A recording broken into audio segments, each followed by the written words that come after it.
এই সরকারের হাতে আমার দেশের ভৌগোলিক অখণ্ডতা নিরাপদ নয়। বড় আকারের চাঁদাবাজি, ছোট আকারের না। লুট তরাজ, ব্যাংক ডাকাতি এরাই করতেছে।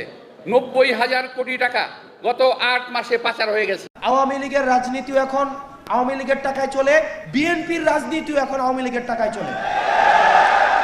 এবং বিএনপির নেতাকর্মী, ত্যাগী নেতাকর্মীরা এখানে যারা রয়েছেন, আপনারা কি অস্বীকার করতে পারবেন আওয়ামী লীগের যে পরিমাণ টাকা তাদের রয়েছে অবৈধ উপায়ে ইনকাম করা, আপনি যে ফেয়ার ইলেকশনে আপনি সেখানে যথাযথভাবে আপনি কম্পিট করতে পারবেন? মির্জা আব্বাস তো আরো ডেঞ্জারাস কথা বলেছে, বলছে এই সংস্কার করলে আমরা এটা চেঞ্জ করবো ক্ষমতায় আসলে। আপনি শিওর আপনি ক্ষমতায় আসতে পারবেন মির্জা ভাই? হ্যাঁ, তাইলে একদিন বসেছিলেন কেন? আগেই বলতেন যে সংস্কার চাই না, বসে বসে সবাই বেকার খাটতো না, তাই না? আপনারাই যেহেতু দেশের মা বাপ, জিতলেই যেহেতু সবকিছু দেশের মালিকানা পাওয়া যান, দেশ তো জমিদারি আপনাদের, তাই না? জমিদারি কিনে নেন নির্বাচন কইরা, আপনার রাজনৈতিক দল তাই যা খুশি করতে পারেন। আর আমরা তো তেজপাতা, আপনার তো মির্জা ভাই রাজনীতি করাই উচিত না। এই কথাটা তো পুরাই অরাজনৈতিক, উদ্ধত হাসিনা, নমরুদ আর ফেরাউনের কণ্ঠস্বর। দর্শক, এবার যে কোনো সময় গ্রেফতার হতে পারে মির্জা আব্বাস, এবং এদিকে মির্জা আব্বাসকে ধুয়ে দিল পিনাকি ভট্টাচার্য এবং হাসনাত আব্দুল্লাহ। দর্শক, আজকের এই ভিডিওটি খুবই গুরুত্বপূর্ণ, তাই ভিডিওটি না টেনে একটি লাইক দিয়ে দেখতে থাকুন সম্পূর্ণ ভিডিওটি। আর চ্যানেলে নতুন দর্শক হয়ে থাকলে চ্যানেলটি সাবস্ক্রাইব করে আমাদের সঙ্গেই থাকুন। চলুন ভিডিওটি শুরু করা যাক। আওয়ামী লীগকে যারা ডোনার, আওয়ামী লীগের যে ফাইন্যান্স, আওয়ামী লীগের যে অর্থ ব্যবস্থা, সেই অর্থ ব্যবস্থা কিন্তু এখনো পর্যন্ত ইনট্যাক্ট। আমি যেহেতু কুমিল্লাতে আছি, কুমিল্লার অনেক উপজেলা রয়েছে, সেই উপজেলার আওয়ামী লীগের রাজনীতিও এখন আওয়ামী লীগের টাকায় চলে, বিএনপির রাজনীতিও এখন আওয়ামী লীগের টাকায় চলে। এখানে বিএনপির আপনারা যারা রয়েছেন, আপনারা আমাদেরকে শত্রু জ্ঞান করেন না, এটা আমি আপনাদের ভালোর জন্য বলছি। কুমিল্লার অনেক উপজেলা রয়েছে যেখানে সব দলের রাজনীতি এখন আওয়ামী লীগের টাকার কাছে বিক্রি হয়ে গিয়েছে। তাই অন্তর্বর্তীকালীন সরকারের কাছে বলতে চাই, এই আওয়ামী লীগের অর্থনৈতিক কাঠামোকে আপনি ইনট্যাক্ট রেখে আপনি কখনোই সংস্কার কার্যক্রম এবং নির্বাচন কার্যক্রম আপনি যথাযথভাবে ঠিক করতে পারবেন না। এবং বিএনপির নেতাকর্মী, ত্যাগী নেতাকর্মীরা এখানে যারা রয়েছেন, আপনারা কি অস্বীকার করতে পারবেন আওয়ামী লীগের যে পরিমাণ টাকা তাদের রয়েছে অবৈধ উপায়ে ইনকাম করা, আপনি যে ফেয়ার ইলেকশনে আপনি সেখানে যথাযথভাবে আপনি কম্পিট করতে পারবেন? কোনোভাবেই সম্ভব না। সেই জায়গায় গণতন্ত্রের জন্য, বাংলাদেশের জন্য, পরবর্তী বাংলাদেশের জন্য আমাদের নিজেদের মধ্যে পলিসি নিয়ে আর্গুমেন্ট থাকবে, ডিসকাশন থাকবে, মতবিরোধ থাকবে, কিন্তু সেইখানে কোনোভাবেই গণহত্যার দায়ে অভিযুক্ত আওয়ামী লীগকে আমরা কোনোভাবেই স্পেস দিতে পারি না। সেজন্য অন্তর্বর্তীকালীন সরকারের কাছে আহ্বান জানাবো, আওয়ামী লীগের যে অর্থনৈতিক কাঠামো রয়েছে, আওয়ামী লীগের যে সাংস্কৃতিক কাঠামো রয়েছে, আওয়ামী লীগের অপরাধের বৈধতা উৎপাদনের জন্য যে সাংস্কৃতিক বাহিনী রয়েছে, আপনি তাদের সম্পদকে বাজেয়াপ্ত করে সেগুলো জনগণের কল্যাণে সেগুলোকে নিয়োজিত করুন। প্রিয় সহযোদ্ধা, আমরা শুধুমাত্র আওয়ামী লীগ নিয়ে কথা বলি, একই সাথে সাথে আওয়ামী লীগের যে সহযোগী 14 দল, জাপা, মনে আছে ভারত থেকে মিটিং করে এসে বলতো যে এবার আমরা সরকারি দল হব নাকি বিরোধী দল হব, এটা আপার সাথে কথা বলে আমরা সিদ্ধান্ত নিব। এই যে 14 দল রয়েছে, এই 14 দল নিয়ে অন্তর্বর্তীকালীন সরকারের কি ধরনের চিন্তা সেটা আপনাকে স্পষ্ট করতে হবে।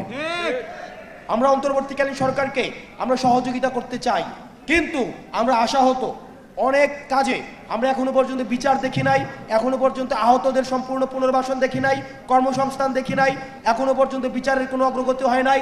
আওয়ামী লীগ নিয়ে আপনারা যতক্ষণ না পর্যন্ত আমরা রাস্তায় নেমে এসেছি ততক্ষণ পর্যন্ত আমরা আপনাদের কোনো পদক্ষেপ দেখি নাই। সেই জায়গা থেকে আপনাদের কাছে আমাদের অনুরোধ থাকবে, এই ধোঁয়াশাগুলো আপনারা স্পষ্ট বাদশা বলতে পারেন একদিকে, বিএনপির মুখপাত্র কিনা জানি না, কিন্তু উনার মতো একটা লোক যখন এই কথাটা বলে তখন এই কথাটাকে আপনারা ফালাই দিতে পারবেন না।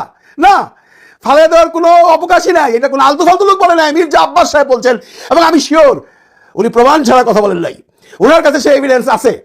এখন আমার কথা হইলো যে উনি যে বললেন 90,000 টাকা নিয়ে গেছে এবং এই সরকারের বিরুদ্ধে বললেন যে সরকার এখন আছে। বন্ধুরা, আমরা এতদিন শুনে আসছি আওয়ামী লীগ হাজার হাজার কোটি টাকা পাচার করছে। কবে শুনছি? আওয়ামী লীগ চলে যাওয়ার পরে, যে হাসিনা 9 লাখ হাজার কোটি টাকা, কত হাজার কোটি টাকা নিয়ে গেছে। কিন্তু হাসিনা যখন দেশে ছিল তখন কোনো বিরোধী দল বলে নাই, হাসিনা টাকা পাচার করছে, কারণ বলার মতো অবস্থান তখন ছিল না। কোনো বিরোধী দল বলে নাই, কারণ সবার মুখ বন্ধ ছিল। এখন তো স্বাধীন বৈষম্যহীন সমাজ, সবার বলার অধিকার আছে। তাই মির্জা আব্বাস সাহেব বলে দিচ্ছেন, এবং আমি শিওর, আমি 100% শিওর ওনার কাছে প্রমাণ আছে। এখন প্রশ্ন যদি এইটাই হয়ে থাকে তাহলে কি আমাদের ইউনুস সাহেবকে সাপোর্ট করা উচিত? আপনারাই বলেন, আমরা যারা ইউনূস সাহেবের জন্য দিন রাত পরিশ্রম করে যাচ্ছি, উনি যদি এত ডিসঅনেস্ট হন, তার জন্য কেন দাঁড়াইব? এই যে হাজার হাজার লোক, লাখ লাখ লোক বলতে ইউনূস সাহেব 5 বছর থাকেন, 10 বছর থাকেন, আজীবন থাকেন, তারা কেন বলছে? তার অনিষ্টি দেখা, তাই না?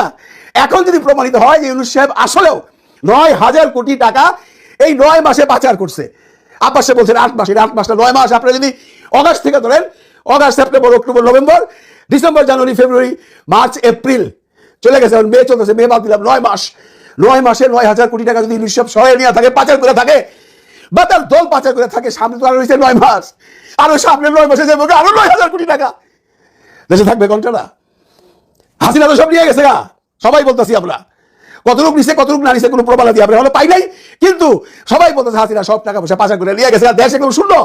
এই শূন্যর মধ্যে যদি ইউনূস সাহেব 9,000 কোটি টাকা পাচার করতে পারে, তাহলে সামনে যদি আরো 9,000 কোটি টাকা পাচার করতে পারে, তাহলে তো দেশে শূন্য না, শূন্যের পরে শূন্য শূন্য শূন্য থাকবে। এখন কথা হচ্ছে কথাটা সত্যতা নিয়া, আমি কিন্তু একদম ফালাই দিতে চাই না, কারণ এটা আলতু ফালতু লোক বলে নাই, এটা মির্জা আব্বাস সাহেব বলছে। এখন যেটা করতে হবে, সরকারকে প্রমাণ করতে হবে মির্জা আব্বাস সাহেব যে কথাটা বলছেন সেটা সর্বৈব মিথ্যা, বা আংশিক মিথ্যা, বা যদি মিথ্যা হয় তাহলে সরকারকে, মির্জা আব্বাস সাহেবকে বলতে হবে, ভাই আপনি আপনার কথা এক্সপান্স করেন, আপনি বাতুকি বাত এই ধরনের কথা পাবলিকলি এসে বললেন না। অনেক কথা বলছে মির্জা আব্বাস সাহেব, আমি অন্যগুলো কোনো কথা ধরতেছি না, অন্য কথাগুলোর মধ্যে লজিক্যাল আছে, ওনারা বারবারই যেটা বলেন নির্বাচন চান, যদি নির্বাচন উনি না দেয় তাহলে ওনাকে ঘাট ধরে নামানো হবে। সেটাও একটা, যদি তাদের দলের থেকে এরকম অবস্থান থাকে সেটা বলতে পারে যে আপনি নির্বাচন দিচ্ছেন না, কিন্তু এই পাচারের দায়িত্ব তো ইউনূস সাহেব ছাড়তে পারবে না। আমি না, শুধু আপনারা যারা ভিডিও দেখতেছেন, যারা আমাকে সাপোর্ট করে, যারা অলওয়েজ দেখেন ইউনূস সাহেব থাকুক, আজীবন থাকুক, তারাও নিশ্চয়ই চাইবো না যে লোক 9,000 কোটি টাকা 9 মাসে পাচার করে লয়ে যায়, সেই লোকেরা আমরা সরকার হিসাবে দেখতে চাই না, আমরা চাই না ভাই। এখন দায়িত্ব সরকারের, দেখেন সরকার সম্পর্কে অনেক ধরনের কথা আসে, সেই সমস্ত কথা সত্য না মিথ্যা তার কোনো প্রমাণিত এভিডেন্স নাই। মির্জা আব্বাস সাহেবের মতো লোক যখন বলে, তখন এটাকে আপনাকে ধরতে হবে, এটা ধর্তব্য একটা বিষয়। কে বলছেন এটা? রাস্তার লোক বললে, আমাদের মতো ইউটিউবাররা বললে, বা কোনো পত্রিকা ফাটকা লিখে ফেলাইলে কিছু যা আসে না সরকারের। কিন্তু যখন প্রধান দল যে বাংলাদেশে এখন আছে, প্রধান বিরোধী দল না, প্রধান দল যারা সামনে সরকার গঠন করতে যাচ্ছে, তাদেরই একজন, তাদের যে উচ্চ পদস্থ নেতা যখন কথাটা বলে, তখন এটাকে আপনারা হাইসা খেলে বলে দিতে পারেন না। সরকারের উচিত হবে এটা নিয়ে তদন্ত করা, কারা পাচার করছে, কে পাচার করছে, ইউনূস সাহেব করছে না হিসাবের লোকজন করছে, এগুলো বের করেন ভাই। আপনাদের ইমেজ, ইউনূস সাহেবের ইমেজ খণ্ডন করার জন্য অনেক ধরনের কথাবার্তা বাজারে আসতেছে, আমরা এগুলোকে আমল নেই না, এই জন্য কোনো কিছুরই প্রমাণ নাই। এবং দেখতেছে, শোনা যাচ্ছে নেটিজনরা বলছে, অমুকে বলছে, করিডোর দিয়ে দিছে, চিরাং পোর্ট বেঁচে ফেলাইছে, সেন্ট মার্টিন বেঁচে ফেলাইছে, বহুত কথা বাজারে শুনি। ওগুলো নিয়ে কখনো কোনো আলোচনা করি না বা করতে চাই না, কারণ কোনো দায়িত্বশীল লোক এই ধরনের কথা বলে নাই। আচ্ছা, তারেক জিয়ার মতো লোক একটা কথা বললে সেটা মানুষ ধরবে, মানুষ এটা বিশ্বাস করুক না করুক, ওটা নিয়ে আলোচনা করবে, এটা নিয়ে জানতে চাইবে। আজকে মির্জা আব্বাসের মতো একটা লোক যদি এই সমস্ত কথা বলে, এটা মানুষ জানতে চাইবে। ফখরুল ইসলাম আলমগীর সাহেব যদি বলেন, এটা নিয়ে জানতে চাইবে।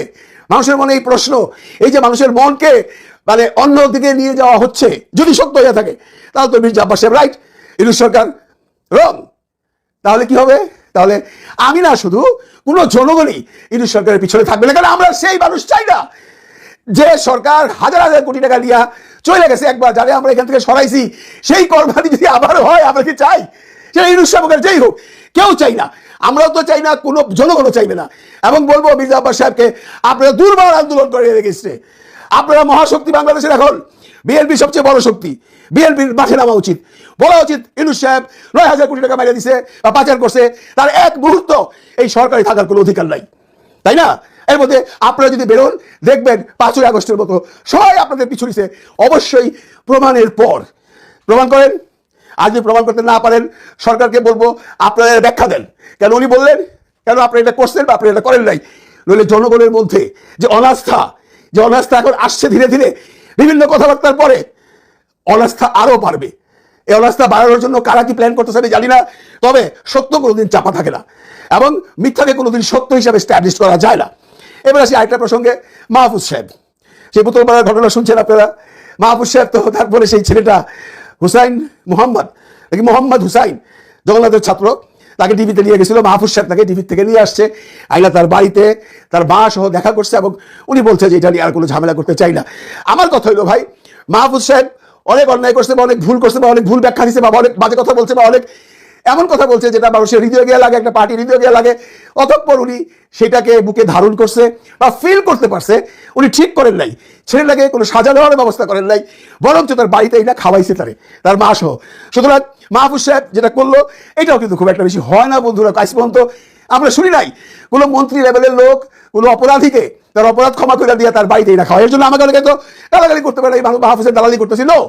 মাহফুজ সাহেবকে খারাপ আমি তখন বলছি যখন সে সেই সেখানে দাঁড়ায় এই সমস্ত কথাবার্তা বলছে, যখন সে স্ট্যাটাস দিছে তখন খারাপ বলছি। এখন ভালো কাজ করছে ভালো বলবো, যারা ভালো করবে সেটা মাহফুজ হোক, সার্জিস হোক, হাসনাত আব্দুল্লাহ হোক, বিএনপি হোক, জামাত হোক, যেই হোক, ভালো কাজ করবেন, আমাদের প্রশংসা পাবেন। জগন্নাথ বিশ্ববিদ্যালয়ের সেই বোতল নিক্ষেপকারী শিক্ষার্থীর সাথে হাসিনা স্টাইলে নাটক করেছে উপদেষ্টা মাহফুজ আলম, এবং সেই নাটক করতে যেয়ে মুহূর্তের মধ্যেই ধরা পড়েছে। দর্শক, মাহফুজ এত সহজে পার পাবে বলে মনে হচ্ছে না। বিতর্ক মাহফুজ আলমের পিছু ছাড়ছে না। এদিকে প্রকাশ্যে শিবিরকে হুমকি দিয়ে, আমির তো আঘাত করার হুমকি দিয়ে মাহফুজ আলম শপথ লঙ্ঘন করেছেন এই দ্বিতীয়বারের মতো, তৃতীয়বারের মতো, মানে বারবার রিপিটেডলি শপথ লঙ্ঘন। আমরা একদম আর্টিকেল ধরে ধরে দেখিয়েছি যে কিভাবে তিনি শপথ লঙ্ঘন করেছেন। এরপরে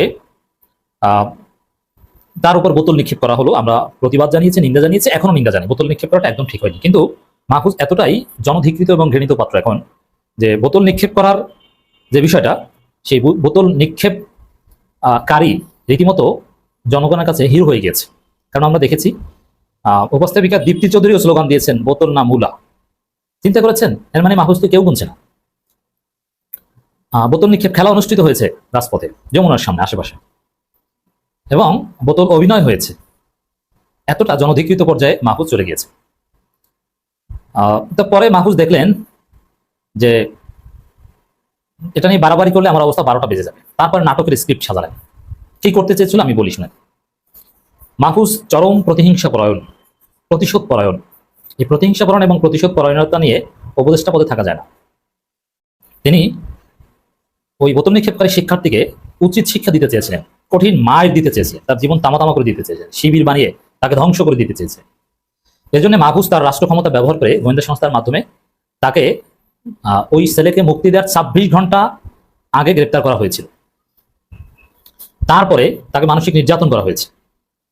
এরপরে যখন জগন্নাথ বিশ্ববিদ্যালয়ের শিক্ষার্থীরা ঘোষণা দিল যে ওই বোতল নিক্ষেপকারী ছাত্রকে মুক্তি না দিলে তাহলে তারা ডিবি অফিস ঘেরাও করবে, মানে কথা ক্লিয়ার যে বোতল নিক্ষেপ করেছে বা এটা তেমন কিছু না, কিন্তু জগন্নাথ বিশ্ববিদ্যালয়ের শিক্ষক শিক্ষার্থীদের উপর হামলা করেছে মাহফুজের নির্দেশে। বোতল নিক্ষেপ নিয়ে এত মাতামাতির কিছু নেই। অতএব ওই শিক্ষার্থীকে গ্রেপ্তার করবেন না, হবে না, আমরা ডিবি অফিস ঘেরাও করবো। যেই হুমকি ধমকি দিয়েছে তারপরেই মাহফুজ নাটক ঘুরিয়ে ফেলেছে। কি করলো? যেহেতু মুক্তি দিতে হবে, নইলে ডিবি অফিস ঘেরাও করবে, খুব দ্রুত মাহফুজ ডিবি অফিসে যে সারিয়ে আনলেন, তার বাসায় দাওয়াত দিলেন, একসাথে ছবি তুললেন। কি হলো? এর মধ্য দিয়ে মাহফুজ হিরো হয়ে গেলেন, হিরো সাজলেন। আসলে এগুলো ছিল সব হাসিনা স্টাইলের নাটক। হাসিনা কি করতো? হাসিনা তার বাহিনীর মাধ্যমে কাউকে হত্যা করত, হত্যা করে তারপরে হাসিনাই আবার ওই পরিবারকে ডেকে কান্নাকাটি করে জড়িয়ে ধরতো। যেমন আবু সাইদের পরিবারকে ডেকে কান্নাকাটি জোর করে আনতো, জোর করে এনে কান্নাকাটি করে জড়িয়ে ধরে কি নাটক করেছে দেখেছেন না? এটা এরকমই। ওই ছেলেকে গ্রেপ্তার করিয়েছে মাহফুজ। আবার যে জগন্নাথ বিশ্ববিদ্যালয়ের ছাত্র হুমকি দিয়েছে যে ডিবি অফিস ঘেরাও করবে, তারপরে তাকে ডেকে এনে নাটক করেছে। এখন প্রশ্ন হচ্ছে 26 ঘন্টা তাকে আটক রাখা হয়েছিল, এটা জনগণ কেন জানেনি? কোন আইনে গোপনে আটক রাখা হয়েছে? এটা ডিবিকে ক্লারিফাই করতে হবে, মাহফুজকে ক্লারিফাই করতে হবে, যেহেতু ইটস রিলেটেড টু মাহফুজ। এরপরে তাকে মানসিক নির্যাতন কেন করা হয়েছে? জিজ্ঞাসাবাদের নামে জিজ্ঞাসাবাদ করা হবে, এবং ওই শিক্ষার্থীকে দাগি আসামি বা খুনের মামলা আসামি বা এই টাইপের লোকজনের সাথে রাখার চেষ্টা করা হয়েছে। এটা কেন করা হয়েছে? এটা মেন্টাল টর্চার। এটা মাহফুজের নির্দেশে করা হয়েছে। এরপরে মানে আসল ঘটনাটা হচ্ছে এই 26 ঘন্টা চেষ্টা করেছিল মাহফুজ এবং মাহফুজের নির্দেশে পুলিশ যে ওই ছেলেকে কোনোভাবে শিবির বানানো যায় কিনা, সব ধরনের চেষ্টা করা হয়েছিল। তার মোবাইল চেক করে, ফেসবুক ঘেটে যখন দেখলো যে না, তাকে শিবির বানানোর কোনো সুযোগ নেই, তখন মাহফুজ নাটক সাজালো যে না, তাকে আমি মুক্ত করে এনে তাকে জড়িয়ে ধরি বা তার সাথে ছবি তুলে ছেড়ে দিই, আমি হিরো সাজবো। দিস ইজ নাটক। কিন্তু নাটক ধ্বংস হয়েছে, কারণ ওই ছেলে বলে দিয়েছে যে আমাকে 26 ঘন্টা আগে গ্রেপ্তার করা হয়েছিল, আমাকে মানসিক নির্যাতন করা হয়েছে। কেন মানসিক নির্যাতন করা হয়েছিল? হ্যাঁ, ওই ছেলে যেহেতু অন্যায় করেছে, এটা ফৌজদারি অপরাধ, ডেফিনেটলি বোতল মারা, সেটাকে আইনের আওতায় আনলে প্রকাশ্য মাহফুজ মামলা করবে, তাকে গ্রেপ্তার করবে, এবং সেটা প্রকাশ্য হবে। এই গোপনীয়ভাবে তাকে এটাকে হাসিনার সেই মানে এখন মানুষ কি মন্তব্য করছে নিউজ দেখার পর, এটা তো সেই হাসিনার আমলে আবার সেই ডিবি কার্যালয় ধরে যে ভাত খাওয়ানো হতো, ডিবি কার্যালয়ে আটক রাখা হতো, সেম থিং ইজ হ্যাপেনিং। পার্থক্য কি থাকলো? আসলে জগন্নাথ বিশ্ববিদ্যালয়ের শিক্ষার্থী যদি হুমকি না দিত যে আমরা ডিবি অফিস ঘেরাও করবো, তাহলে ওই ছেলেকে মুক্তি দেওয়া হতো না। তাহলে সে হাসিনা আমলের প্র্যাকটিস এখন কেন হচ্ছে, এটা রাষ্ট্রকে জবাবদিহিতে করতে হবে। আমি আবারও বলছি, ওই ছেলেকে যদি মামলা দিয়ে আটক রাখা হয়, দ্যাটস ডিফারেন্ট, তাকে কোর্টে প্রডিউস করা হবে। কিন্তু ডিবি এতক্ষণ আটক রেখেছে কোন আইনের বলে, এবং সেটা গোপনে কেন? তার পরিবারকে জানানো হয়েছে অনেক পরে, ওই ছেলে বলেছে, অথচ পরিবারকে সাথে সাথে জানানোর বাধ্যবাধকতা আছে। 24 আওয়ার্সের মধ্যে কোর্টে প্রডিউস করার বাধ্যবাধকতা রয়েছে, এটা কি মানা হয়েছে? হয়নি, অতএব নাটক করা হয়েছে। এগুলো মানবাধিকার সংস্থাগুলো আশা করি খতিয়ে দেখবে। সেটা হাসিনার আমল নয় যে যা ইচ্ছা তা করবে আর পার পেয়ে যাবে। মাহফুজের এই চালাকি টিকবে না, তদন্ত করতে হবে। কোথা থেকে, তার বাসা থেকে তুলে নেওয়া হয়েছিল, কেউ জানতো না কেন? মানে নাটকটা সাজিয়েছে এরকম ডিবি মাহফুজেরা মিলে, এই কিছুক্ষণ আগে ধরে আনা হয়েছে, একটু জিজ্ঞাসাবাদ করে মাহফুজ সাথে সাথে চলে এসেছে, তাকে দরদ দেখিয়ে ছাড়িয়ে নিয়ে তাকে মুক্ত করে দিয়েছে। নাটকটা তো এভাবে সাজানো হয়েছে, কিন্তু আসলে কি এরকম না। তার পরিবারকে জানানো হয়নি, একটা অন্ধকারের মধ্যে ছিল, মানসিক টর্চার করা হয়েছে। দর্শক, সম্পূর্ণ ভিডিওটি দেখলেন, আশা করি বিষয়টি বুঝতে পেরেছেন। এই নিয়ে আপনার গুরুত্বপূর্ণ মন্তব্যটি অবশ্যই কমেন্ট বক্সে জানিয়ে দিবেন। ধন্যবাদ।